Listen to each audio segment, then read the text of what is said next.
Hi there. आज म तपाईहरुको अगाडि very common problem that is neck pain या सर्वाइकल पेन को विषयमा डिस्कस गर्न गइरहेको छु, जसले चाहिँ तपाईको ओल्ड एज देखि लिएर यङ एडल्ट साथै नानीहरुलाई पनि सताइरहेको छ। र यो नेक पेनलाई चाहिँ हामी तीनटा क्याटेगोरीमा बाँड्न सक्छौं।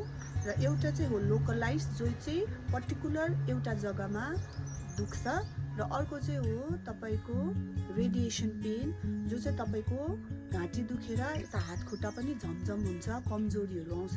र अर्को चाहिँ तपाईको रेफर्ड पेन, कुनै एउटा जग्गामा मात्रै नभएर तपाईको कुन गल्नु, पछाडी पाताहरु गल्नु, घाँटी गल्नु यस्तो हुन्छ।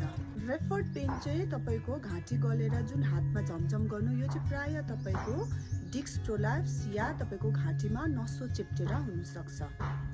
र अर्को चाहिँ तपाईको यदि लोकलाइज्ड पेन छ या रेफर्ड पेन छ भने चाहिँ यो चाहिँ प्राय हाम्रो पोस्चर या ब्याड पोस्चरको कारणले गर्दा हो।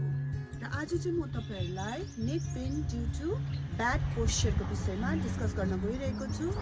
र हाम्रो नेक चाहिँ तपाईको 7 वटा भर्टिब्रा ले बनिएको हुन्छ, र यसको कर्वेचर चाहिँ अलिकति लर्डोसिस भन्छ, भित्र खप्पै पसेको हुन्छ।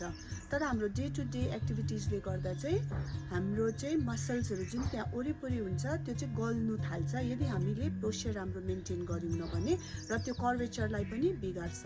र एक्टिभिटिजहरु चाहिँ तपाईको हामी घोप्टेर मोबाइलहरु हेर्छौं कि हाम्रो नानीहरु घोप्टेर पढ्छ, हामी पनि घोप्टेर लेख्छौं, या हाम्रो पोजिसनिङ ठीक छैन, शुद्ध पनि हामीले सिरानीहरु ठीक अनुसारको हामी चलाउँदैनौं। बिकज अफ दैट चाहिँ हाम्रो नेकलाई प्रब्लम दिन्छ। र त्यही कारणले गर्दा चाहिँ आज म तपाईहरुलाई पोजिसनिङ कसरी मोबाइल हेर्नु त्यो विषयमा पनि भन्नेवाला छु। साथै सर्वाइकल एक्सरसाइज, घाँटीको एक दुईवटा एक्सरसाइज सिकाउँछु, जसले चाहिँ तपाईको घाँटीको मासुहरुलाई गल्नु दिदैन।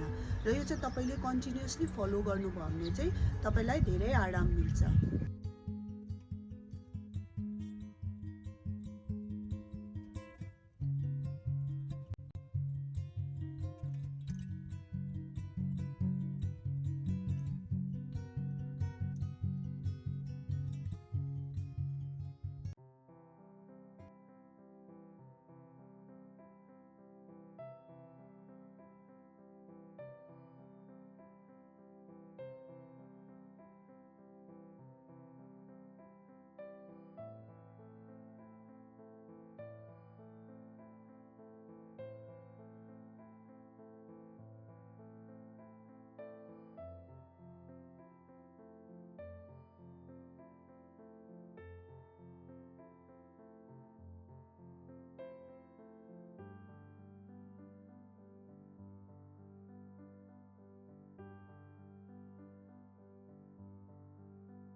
र यदि तपाईलाई यो भिडियो इफेक्टिभ लाग्यो भने तपाईले आफ्नो नियर एन्ड डियर वान्सलाई पनि शेयर गर्न सक्नुहुन्छ।